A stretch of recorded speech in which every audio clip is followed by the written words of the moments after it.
Next, I would like to invite Mr. Rohit Gupta to deliver a speech for all of us.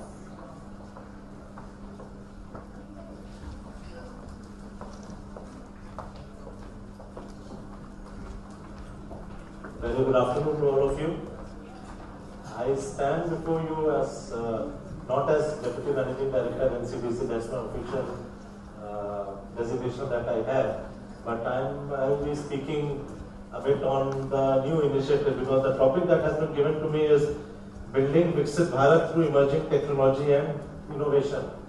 तो जैसे कि हमारे माननीय प्रधानमंत्री जी ने विकसित भारत 2047 तक का सपना हम सबको दिया है, जिसके लिए हर एक उद्यमी, हर एक स्टेट की सरकार, हर एक जो भी हर वर्ग के लोग, सभी को इसके लिए प्रयासरत रहना है। हम लोग ने भी एक नया इनिशिएटिव स्टार्ट किया है माननीय मंत्री जी तथा सचिव सहकारिता मंत्रालय के मार्गदर्शन में, तो मैं उसके बारे में थोड़ी सी व्याख्या देना चाहूँगा।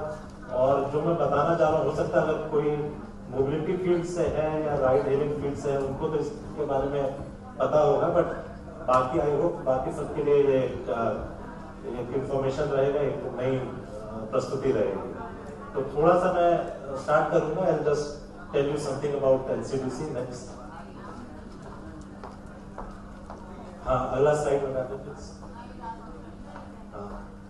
This is a brief on NCDC. NCDC was established in the year 1963. It is a statutory body under the ministry of corporation, और इसका ऑब्जेक्टिव है कि कोऑपरेटिव्स को फाइनेंस करना, प्लान करना, प्रमोट करना। तो बेसिकली हमारे जो सोर्सेज ऑफ फंड्स हैं वो खुद के हमारे जो रिटेन अर्निंग है, प्रॉफिट्स है, वो है। फिर एनसीडीसी बॉन्ड्स है जो कि बीच बीच में हम लोग लाते हैं। फिर मार्केट बोरोइंग है, यही हमारा बेसिकली हमारा 90% पर्पस यहीं से आता है, 90। और कुछ ग्रांट फ्रॉम सेंट्रल गवर्नमेंट आती है जो कि पिछले 2 साल में आई है, पर उससे पहले 1985 में हमें ग्रांट मिली थी। तो ये तो सर्टन नहीं रहता ना, ये भी एक सोर्स ऑफ फंड है। और अभी तक हमने क्यूमुलेटिवली अभी तक एनसीडीसी ने 4.5 लाख करोड़ का करीब संवितरण किया है, डिसबर्समेंट्स किया है। और जिसमें से कि मुझे बड़ा हर्ष हो रहा बताने में कि लास्ट 3 साल में हमने करीब 2 लाख करोड़ का संवितरण किया डिसबर्समेंट्स।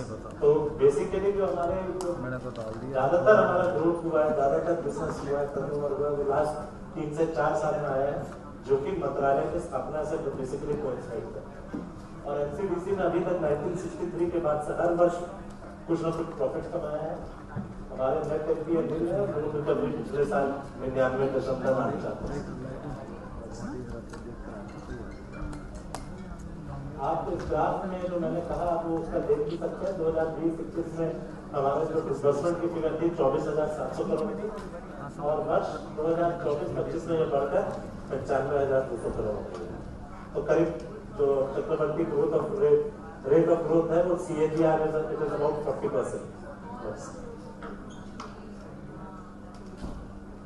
तो अब कोऑपरेटिव डेवलपमेंट के लिए पिछले कुछ सालों में जो हमने कार्य किया है वो उसके एक संक्षिप्त मैंने एक स्लाइड में आपको बताना चाहता हूँ। NCEA national cooperative exports limited की स्थापना की गई है, जिसमें से कि हमने 100 करोड़ का शेयर पूंजी लगाने का कार्य किया। तो बेसिकली जो भी हमारे कोऑपरेटिव से जो एक्सपोर्ट्स हो सकता है अन्य देशों में, उसको ये मोबिलाइज करती है। और भारतीय बीज सहकारी समिति लिमिटेड, इसको भी हमने एनसीडीसी ने 50 करोड़ का इसमें पूंजी लगाई है। तो ये बीज के माध्यम से किसानों को अच्छी क्वालिटी के बीज उपलब्ध कराने में कार्य करती है। फिर नेशनल कोऑपरेटिव ऑर्गेनिक्स लिमिटेड, तो जो हमारे जैविक खेती होती है, जैविक उत्पाद बनते हैं, जो कोऑपरेटिव सेक्टर में बन रहे हैं, उसकी कैसे उसको मार्केट मिले, कैसे उसका वेस्टेज कम हो और तथा वो कोऑपरेटिव सशक्त बन पाए, तो इसके लिए यह संस्था काम करती है। फिर NUC FDC, ये एक अम्ब्रेला ऑर्गेनाइजेशन है अर्बन कोऑपरेटिव फाइनेंस का। फिर एक शेयर्ड सर्विस एंटिटी जिसमें नाबार्ड के साथ मिलकर हमने एनसीडीसी ने 333 करोड़ कंट्रीब्यूट किया, इतना ही नाबार्ड ने भी कंट्रीब्यूट किया। तो बेसिकली एक ओवरआर्चिंग एक सॉफ्टवेयर, एक जो business plan, business solution provider जो आईटी फर्म का एक तरह से किया जाता है, वो सबको shared service entity regional banks को ये उपलब्ध कराएगी। फिर सहकार टैक्सी कोऑपरेटिव लिमिटेड, यह एकदम लेटेस्ट, सबसे लेटेस्ट जो हमारा इनिशिएटिव है साकार टैक्सी कोऑपरेटिव लिमिटेड है। इसके बारे में आपको जितना बताऊंगा विस्तृत रूप से। यह इसमें 8 मेन प्रमोटर्स हैं जो कि एनसीडीसी के साथ साथ में इफको, रैपिड, अमूल, ट्रिप्को, GCMMF यानी Amul, NDDB national dairy development board और NCEL और नाबार्ड इसमें शामिल है। तो इसका हिस्टोरिक व्यू 2010 से पहले हमारे पास लोकल टैक्सी रहती थी, लोकल ऑटो रहता था, बाइक तो होती ही नहीं थी। तो जो भी करना है इट वॉज अनरेगुलेटेड। फेयर भी जो रहता था मन मर्जी रहती थी। वो अगर 100 रुपए में रेडी हो जाए तो ठीक है, 50 में हो जाए तो ठीक है, 80 में भी हो जाए तो भी ठीक है। वो आपकी मजबूरी थी, आपके पास चॉइस नहीं थी। फिर शिफ्ट कब हुआ जब स्मार्टफोन आ गए, जियो इफेक्ट हम लोग बोलते हैं, इंटरनेट चीप हो गया। अब क्या है कि कन्वीनियंस है, बुक आप अपने आप मोबाइल से राइड बुक कर सकते हैं, राइड ऑटो भी ले सकते हैं, बाइक भी ले सकते हैं। प्राइमरीली अभी 3 मेन प्लेयर्स जो है इस मार्केट में वो है उबर, ओला और रैपिडो। ये 3 मेन प्लेयर्स हैं। इसके अलावा रीजनल लेवल पे बहुत सारे प्लेयर्स हैं, जैसे कि आपका कर्नाटक में लंबा यात्री, कहीं मेरू कैब्स है, कहीं यात्री साथी है वेस्ट बंगाल में। तो इस तरह के और भी ऐसे प्लेयर्स हैं, बट करीब 85-90% ये टीम के पास है।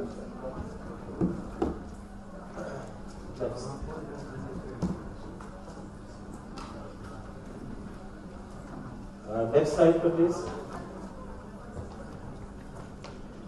ओला की स्थापना 2010 में हुई थी। इंडियन प्रोमोटर्स हैं इसमें। तो जब मुंबई और बैंगलोर से इसमें शुरुआत हुई थी तो पहले तो इन्होंने खुद की टैक्सी रखी थी, फिर cab aggregator model light asset कि कार हमारी भी रहेगी, ड्राइवर की रहेगी। इनिशियली सोचा गया था कार अपनी रख लेंगे और तब चल रहेगी। वो पीरियड ऑफ टाइम वो चेंज हुआ।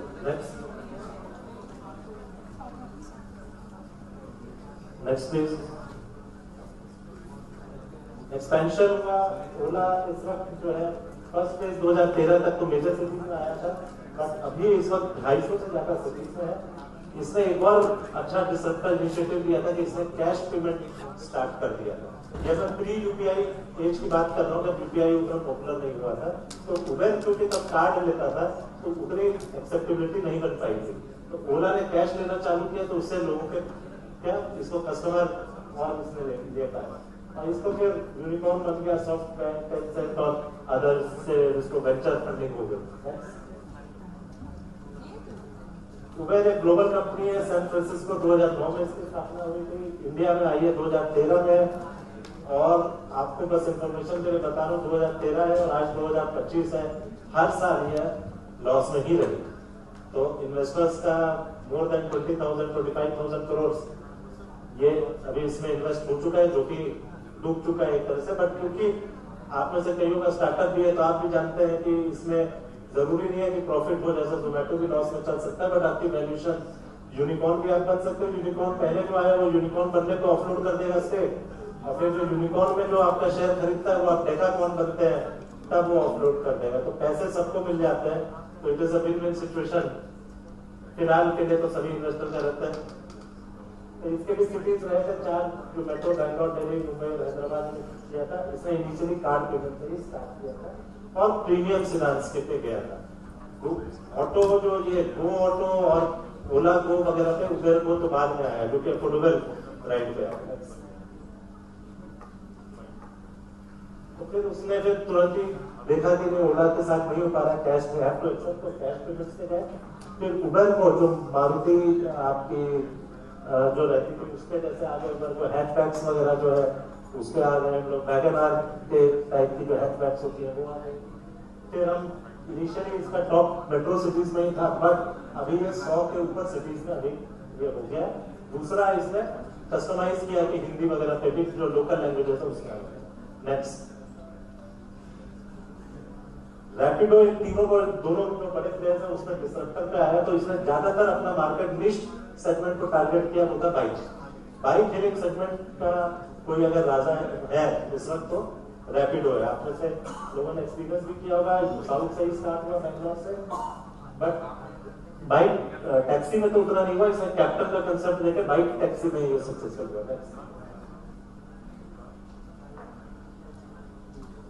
100 के ऊपर सिटीज में है। This we have already talked. Next. Basically entrepreneurship जो इसमें बोला है कैप्टन उनको बना दिया।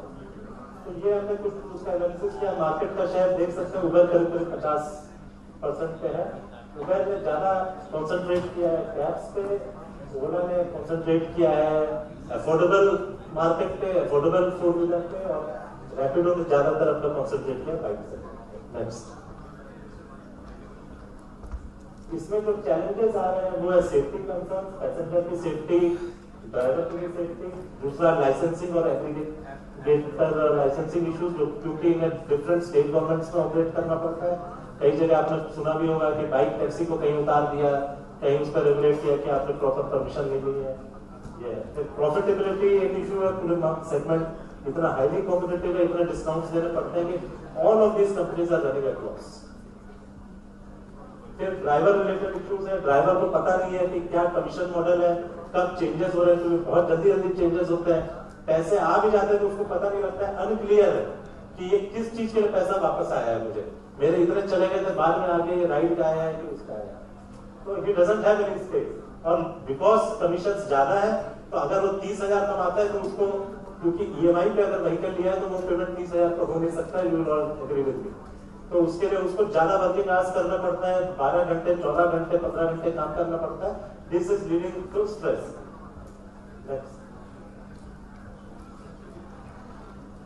तो जैसा मैंने कहा high commission model 20 to 30% commission ले जा रहे थे, and their income was highly dependent on customer rating also. फिर उसका बाइट्स पे भी आपका safety concern, harassment by police, disputes, lack of passing spaces, surge pricing का इशू। आप में से बहुतों ने एक्सपीरियंस किया होगा कि शाम के टाइम और सुबह के टाइम जो आपको गाड़ी अगर 150 में मिल सकती थी वो आपको 200 में मिलती है। फिर विमेन रिलेटेड सेफ्टी इश्यूज, और फिर जो कस्टमर सपोर्ट है for the drivers, for the passengers, वो चीजें एक इशू रहता है। तो नेक्स्ट, तो मैं अपने माननीय मंत्री जी की स्पीच आपको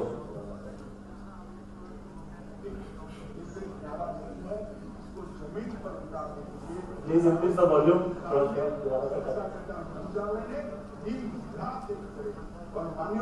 आने वाले दिनों के कुछ ही महीने कोऑपरेटिव बेसिस पर ओला उबर जैसी एक बहुत बड़ी कोऑपरेटिव जनता टैक्सी आने वाली है, जो 2 व्हीलर की टैक्सी का भी रजिस्ट्रेशन करेगी, जो रिक्शा का भी रजिस्ट्रेशन करेगी और 4 व्हीलर का भी करेगी, और उसका मुनाफा किसी गन्ना सेठों के हाथ में नहीं जाएगा मानवर, वो ड्राइवर के पास जाएगा। इस प्रकार की हम कोऑपरेटिव लेकर आ रहे हैं। तो हमने यहाँ पे ड्राइवर को ओनरशिप मॉडल लाए हैं, हम उसको शेयर्स भी दे रहे हैं, जो कि ओला उबर रैपिडो कोई नहीं देता है। हम ड्राइवर्स को अपने बोर्ड ऑफ डायरेक्टर्स तक भी लेके जाए ताकि उनकी सुनवाई हो। ऐसा नहीं कि आप कर रहे हैं। तो basically this is where innovation comes in. वरना ये होगा कि आपने सरकार टैक्सी में क्या इनोवेट किया, रैपिडो है, ओला है, तो this is innovation technology. Transparent model रहेगा, रिलायबल सर्विस रहेगी, और know search pricing. So this is what is our aim. Next, good media coverage. Next, we can go on. Next, so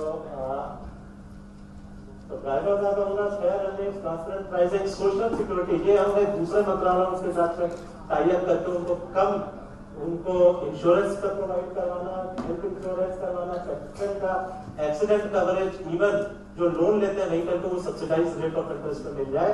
ये हमारी we are going in that direction. और आत्मनिर्भर भारत, जैसे कि हमारे माननीय प्रधानमंत्री जी ने इसका संदेश दिया है, तो we are going in that is our motto. So thank you all, thank you for patient help. Next, can we please have Mr. Jaykant to present a shawl to Mr. Rohit Gupta in order to welcome him?